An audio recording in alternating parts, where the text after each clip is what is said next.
Welcome to Earth Archives.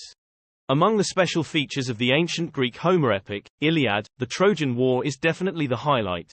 The hero Achilles and others have specific images, but many friends have not read them all. Today I will introduce it in a short way. Before the show starts, please subscribe, like, and turn on the little bell. If possible, leave your thoughts. This will help the growth of the show. Without further ado, let's officially start. The story begins with the birth of the king of the gods. Zeus is the son of Kronos and Rhea, the first generation of Titans. He was originally the youngest of his brothers and sisters. When Cronus was young, he overthrew the brutal rule of his father Uranus.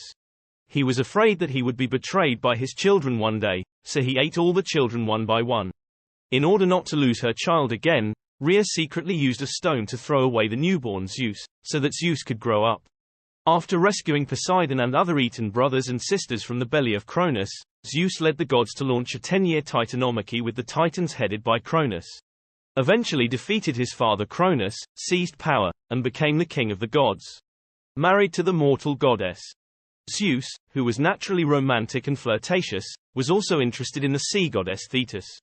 However, it is said that Thetis will give birth to a man stronger than his father.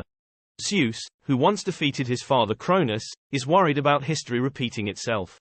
In order to avoid being defeated by his son one day, Zeus gave up Thetis and married her to the mortal world to prevent future troubles.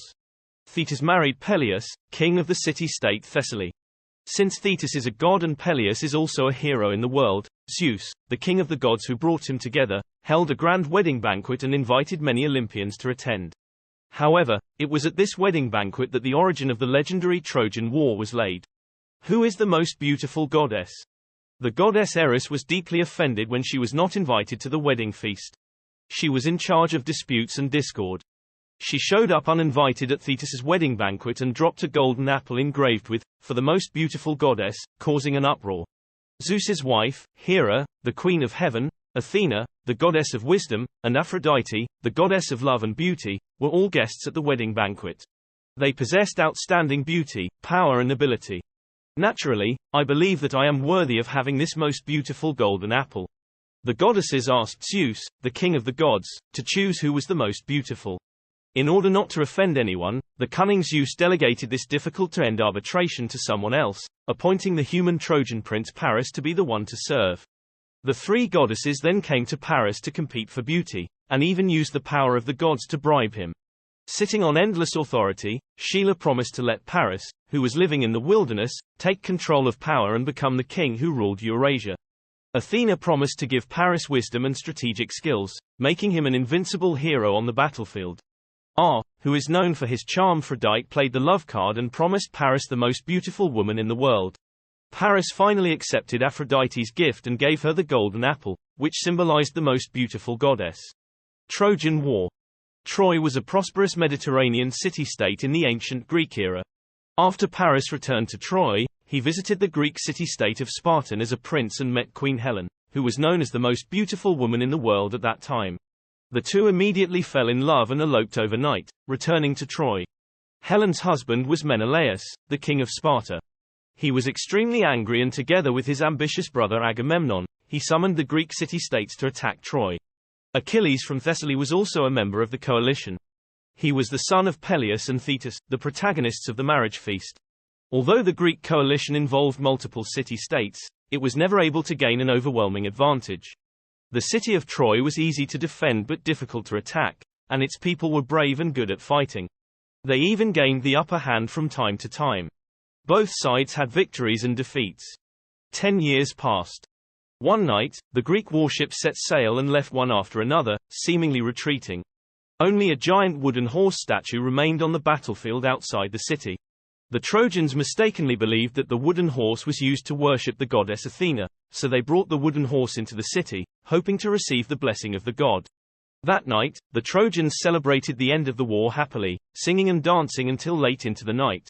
When the Trojans fell asleep, the elite Greek soldiers hiding in the belly of the wooden horse statue quietly came out, set fire to the city, looted and killed wantonly, and cooperated with the army ambushing outside the city, catching the Trojans off guard.